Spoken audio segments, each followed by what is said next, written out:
Series आई है starring Bhumi Pednekar in a lead role, और ये सीरीज है भिंडी बाजार नाम के बुक पर, रिटन बाय विश धामीजा। वैसे बुक में कौन सी भिंडी थी वो तो पता नहीं, लेकिन इस सीरीज में आपको भिंडी के साथ मसाला मिलता है कि नहीं, आओ जरा फटाफट बात। 7 एपिसोड्स की, कुछ एपिसोड 30 मिनट के, कुछ 40, तो लास्ट वाला 50 मिनट का, तो मान के चलो कि तकरीबन 4-4.5 घंटे में ये सीरीज निपट जाएगी। टॉपिक है क्राइम ड्रामा, जिसमें है newly appointed DCP Rita Ferreira played by Bhumi Pednekar, जिसको मिलता है एज अ डीसीपी पहला केस, जिसमें है एक किलर जिसका एक पर्टिकुलर पैटर्न है एंड उसके ऊपर चलते रहता है इन्वेस्टिगेशन। वैसे लीड कैरेक्टर का अपना खुद का एक पास्ट ट्रॉमा है, एंड इवन सिर्फ उसका ही नहीं, किलर का भी एक ट्रॉमा है, जिसकी वजह से ये सीरीज आखिर तक एक इन्वेस्टिगेशन कन्वर्सेशन वाले प्रेजेंटेशन के साथ आगे बढ़ती रहती है। एंड जैसे कि एक रेगुलर सीरियल किलर वाला फॉर्मेट है कि इधर इन्वेस्टिगेशन हो रही है और बीच में फिर से 3-4 मर्डर्स हो जाते हैं, वैसा का ही कुछ यहाँ पर भी है। लेकिन अगर आपने इसका ट्रेलर देखा होगा तो भाई ट्रेलर रह गया एक तरफ एंड ये पूरी सीरीज एक तरफ। बोले तो एक्चुअल में इन्होंने बहुत कुछ छिपाया था टीजर ट्रेलर में, एंड एकदम जीरो एक्सपेक्टेशन के साथ अगर आप ये सीरीज देखोगे तो हाँ, ये आपको सरप्राइज जरूर करेगी। एंड यहाँ मैं सिर्फ भूमि पेडनेकर की या स्टोरी लाइन की बात नहीं कर रहा, साला सरप्राइज वाले मामले में एक एक्ट्रेस है इसमें, समारा तिजोरी नाम से। भाई she is damn good actor, बहुत लंबा फ्यूचर है इस एक्ट्रेस का। एंड क्योंकि मैंने इसको पहली बार देखा था तो थोड़ा रिसर्च के बाद पता चला कि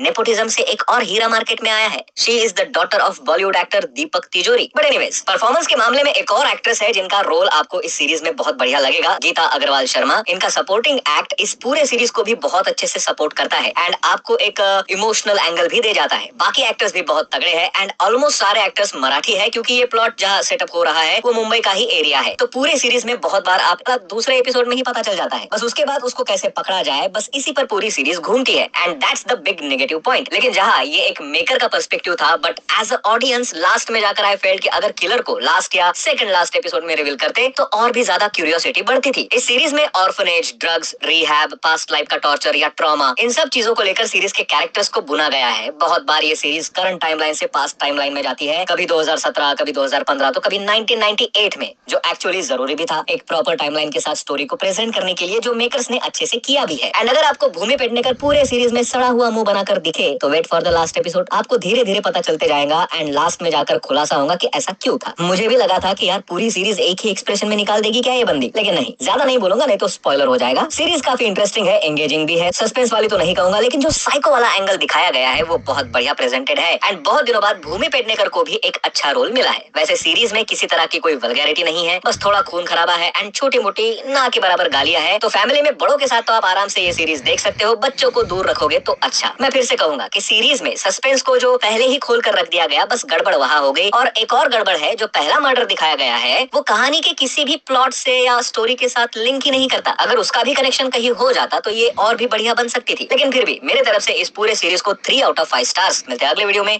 बाय।